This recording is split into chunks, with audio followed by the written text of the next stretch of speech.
more different than that. When he says friend of God, it really stuck out to me as something a little bit different.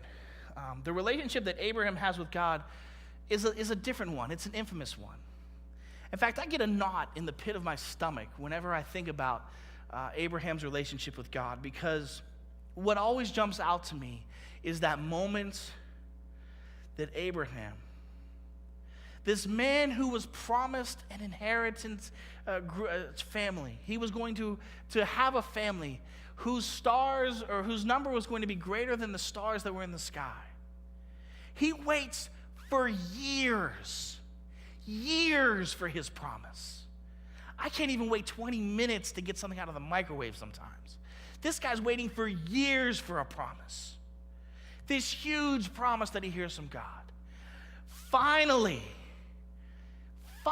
gets a son, a legitimate son. Finally has a legitimate son.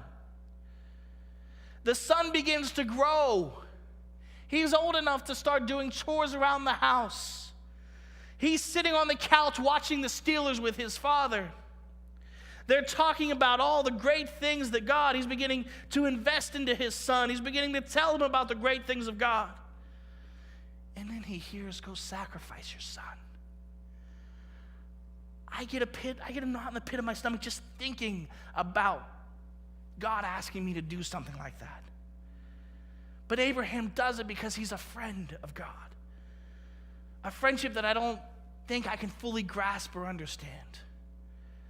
And so Abraham without question, takes his son, a pile of sticks and a donkey, and they travel up to the place that they're supposed to go to offer a sacrifice. All the while trusting and believing in his friend God to deliver a sacrifice for him. Now, certainly we know the end of the story, and we know that it ends well. But Abraham had a friendship with God that caused him to do something just a little bit more than he was comfortable with. And as I was contemplating that story, I thought of my friend, Guy Wasko.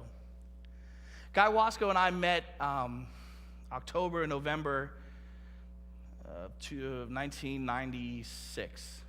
Yeah. And somewhere around then we had met. We were in college together. He was in one hallway and I was in the other, but we were both freshmen at the same time, and we had both come into school. He was a counseling ministries major, and I was a biblical studies major, but we still got along. And we had a really good, pretty instantly good friendship. We spent a lot of time talking and kind of hanging out. As our relationship grew, the next year, our sophomore year, we moved in and were roommates our sophomore and junior year. My senior year, I was a resident assistant, so I didn't have a roommate that year, but we still remained close friends. But right around our sophomore, junior year together, we developed a group of other guys on campus who would go out and redecorate the campus with Charmin and soap and Gatorade in the fountain. And we had a great time doing it. It was some of the stuff we did would crack us up for days, and we would just have these great stories. And one of the most infamous times we broke into a locked building by having a guy hide in the building before he got locked up, and we suspended chairs from the ceiling, from the rafters, so that when we came in the chapel the next day, there were chairs hanging from the ceilings. And we had put our name tag, put name tags of our secret group all the way up all over the place. And the security guards were always chasing after us, and the head of security was always mad at us, could never prove that it was us, but always suspected that it was us. And we always enjoyed just smiling and not saying anything. But I would not have done that. I would not have stepped out in that way, in that regard, had it not been for my friend Guy.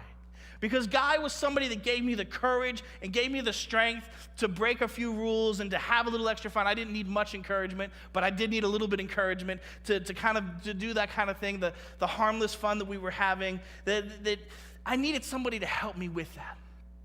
And so as I look at this idea of God being a friend, a faithful friend, I think about my friend Guy. And I propose to you this evening that like Abraham and like Guy Wasko, God is a friend to you that will give you the strength and the courage that you need to do the things that you might not normally do. When you're a friend of God, you'll step out in faith in a way that doesn't make sense to people who are not friends of God.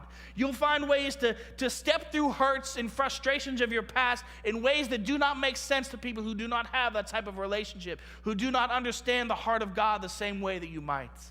God is the heart of a faithful friend. And just like Guy Wasko was to me, God never let me out, go pull a prank without being next to me or being on the other end of a walkie-talkie from me.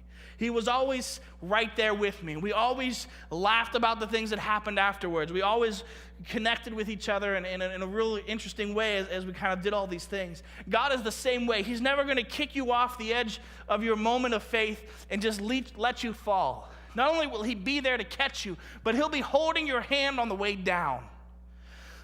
And when you land, you'll find that you're going to land on both feet exactly where you're supposed to be in this moment of glory, in this moment of grace, in this moment that could only be orchestrated by somebody who was a wonderful father, who was an excellent pursuer of your soul, and was willing to be a faithful friend to you no matter what steps you took, no matter what place that you went.